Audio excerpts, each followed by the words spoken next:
નમસ્કાર વિદ્યાર્થી મિત્રો, એસએસસી એ કેન્દ્ર સરકારની એક ભરતી બહાર પાડેલી છે અને આ ભરતીનું નામ છે એસએસસી સીજીએલ.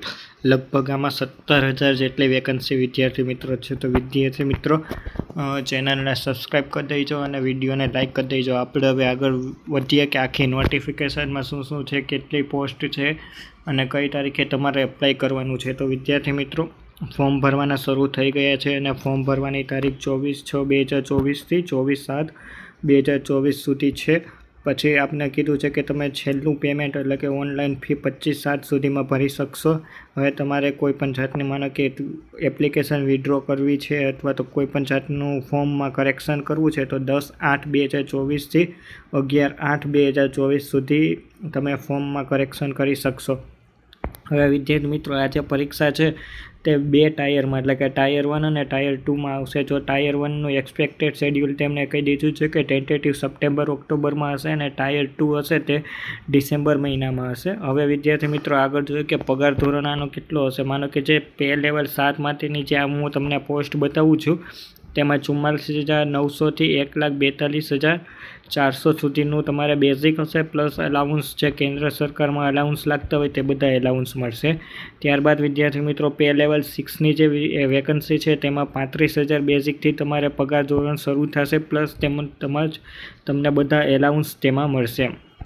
ત્યારબાદ પે લેવલ 5ની જે વેકન્સી છે તેમાં 29,200થી તમને પગાર ધોરણ શરૂ થશે, પ્લસ એલાઉન્સ બધા, અને પે લેવલ 4માં 25,500થી પ્લસ એલાઉન્સ વિદ્યાર્થી મિત્રો મળશે. ત્યારબાદ વિદ્યાર્થી મિત્રો આમાં દર્શાવેલું છે કે ટેન્ટેટિવ વેકન્સી આમાં 17,700 જેટલી છે.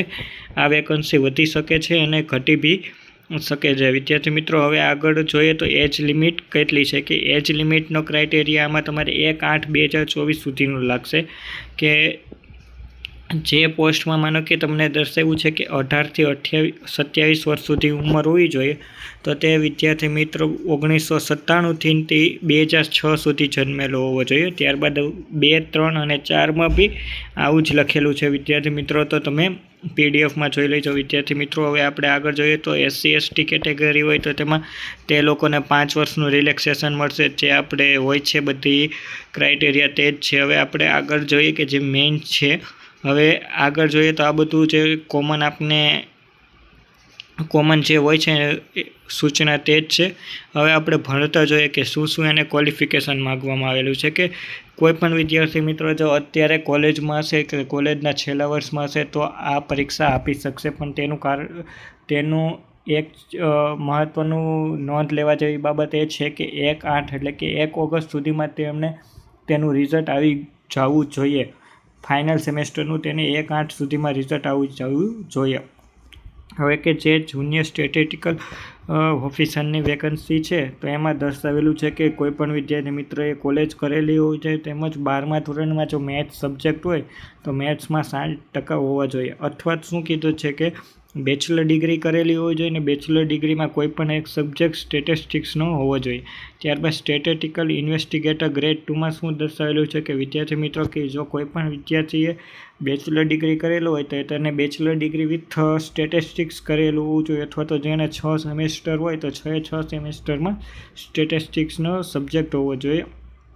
અને એક છે રિસર્ચ એનાલિસ્ટ, એટલે કે રિસર્ચ એનાલિસ્ટમાં શું છે કે કોઈપણ વિદ્યાર્થીએ બેચલર ડિગ્રી કરેલી હોવું જોઈએ, તેમજ 1 વર્ષનો રિસર્ચમાં અનુભવ હોવો જોઈએ અને બીજી બધી પોસ્ટ માટે કોલેજ કરેલી હોવી જોઈએ. ત્યારબાદ તેણે કીધેલું છે કે 1/8/2024 સુધીમાં તમે કોલેજનું ફાઇનલ યર પાસ કરેલું હોવું જોઈએ. તો આ છે તમારું ભણતર માટેનું ક્રાઇટેરિયા. તો તમારે એપ્લાય કેમાંથી કરવાનું છે? તો વિદ્યાર્થી મિત્રો તમે એપ્લાય કરી શકશો એસએસસીની વેબસાઇટ ઉપરથી જઈને એપ્લાય કરી શકશો. તો આ એની બધી સૂચના છે. અને કોઈપણ હવે ફી તો આ ફોર્મ ભરી નાખો પછી તમારે 100 રૂપિયા તેની ફી ભરવી પડશે. હવે જો વિદ્યાર્થી મિત્રો આપણે આગળ જોઈએ તો શું આપેલું છે કે હવે આપણે ગુજરાતના વિદ્યાર્થીઓ છીએ તો ગુજરાતના વિદ્યાર્થીઓ માટે એક્ઝામ સેન્ટર આપણે વેસ્ટ રિજિયન લાગુ પડશે. અને વેસ્ટ રિજિયનમાં ક્યાં સેન્ટરો છે તો આપણે તે જોઈએ કે વેસ્ટ રિજિયન, અને એમાં ગુજરાતમાં લાગશે અમદાવાદ, ગાંધીનગર, મહેસાણા, રાજકોટ, સુરત, વડોદરા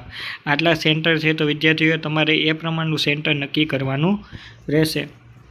હવે કઈ પ્રમાણે એક્ઝામ આપવાની હોય છે તે હું તમને કહું વિદ્યાર્થીઓ કે આ જે એક્ઝામ છે તે ટાયર 1 અને ટાયર 2માં લેવામાં આવશે. જે ટાયર 1 છે તે MCQ બેઝ હશે અને ટાયર 2 બી MCQ બેઝ હશે.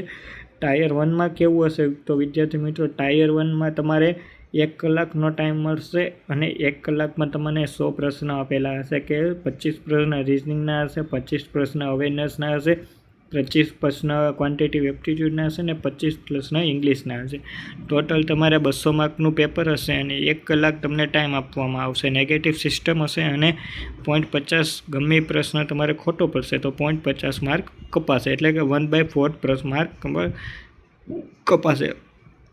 હિન્દી પ્લસ ઇંગ્લિશમાં તમારે આનું પેપર હશે. હવે જો વિદ્યાર્થી મિત્રો જે લોકો ટાયર 1 પાસ કરશે તે ટાયર 2 માટે એલિજિબલ થશે અને ટાયર 2માં તમારે 2 પેપર હશે, પેપર 1 અને પેપર 2. હવે જે પેપર 1 હશે તેમાં તમારે 2 કલાક અને 15 મિનિટનો ટાઈમ મળશે. જ્યારે પેપર 2 છે એ સ્ટેટિસ્ટિક્સ એટલે કે જેને ઓલી જે મેં તમને કીધું હતું કે જે જુનિયર સ્ટેટિસ્ટિકલ ઓફિસર માટેની જે પોસ્ટ છે એ લોકોને જ પેપર 2 આપવાનું રહેશે. બીજા બધા લોકોને પેપર 1 જ આપવાનું હોય છે.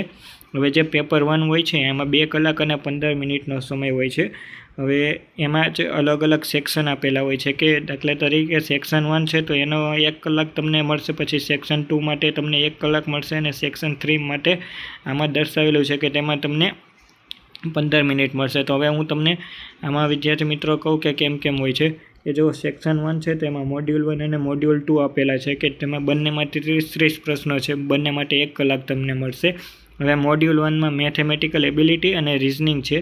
ત્યારબાદ સેક્શન 2 છે. સેક્શન 2માં ઇંગ્લિશ છે અને જનરલ અવેરનેસ છે. બંનેમાં ઇંગ્લિશમાં 45 પ્રશ્ન છે અને અવેરનેસમાં 25 પ્રશ્ન છે. આમાં તમને એટલે કે આમાં બી તમને 1 કલાક મળશે અને આનો ટાઈમ તમારે હશે 45 અને 25 ક્વેશ્ચન, એટલે ટોટલ 70 ક્વેશ્ચન હશે. પછી ત્યારબાદ કોમ્પ્યુટર નોલેજ મોડ્યુલ છે, તેમાં તમારે 20 પ્રશ્નો હશે. આના તમને અલગથી 15 મિનિટ મળશે અને અલગથી તમને આની 15 મિનિટ મળશે અને આમાં 20 ક્વેશ્ચન હશે. હવે તમારે આ છે તમારે 2 કલાક અને 15 મિનિટનું પેપર. હવે ત્યારબાદ વિદ્યાર્થી મિત્રો શું આવશે કે હવે આ પેપર તમે પૂરું કરી નાખ્યું પછી તમારે પાછું રજિસ્ટ્રેશન કરાવવાનું આવશે ને ત્યારબાદ તમારે ડેટા એન્ટ્રી માટે તમારે સ્પીડ ટેસ્ટ કરવાની રહેશે, જે 15 મિનિટનું તમને ટાઈમ આપવામાં આવેલું હશે. તો આ બધી વિદ્યાર્થી મિત્રો સૂચના છે જે નોર્મલી હોય છે કે પેપર 1માં શું છે, પેપર 2માં શું છે. ત્યારબાદ આ તમારો બધો સિલેબસ વિદ્યાર્થી મિત્રો છે. તો આ SSCની વેકન્સી માટેની આ નોટિફિકેશન છે વિદ્યાર્થી મિત્રો. ખૂબ જ મોટી પોસ્ટ છે, ખૂબ જ મોટી વેકન્સી છે. તો વિદ્યાર્થી મિત્રો વહેલી તકે આ ફોર્મ ભરી દેજો. આભાર વિદ્યાર્થી મિત્રો.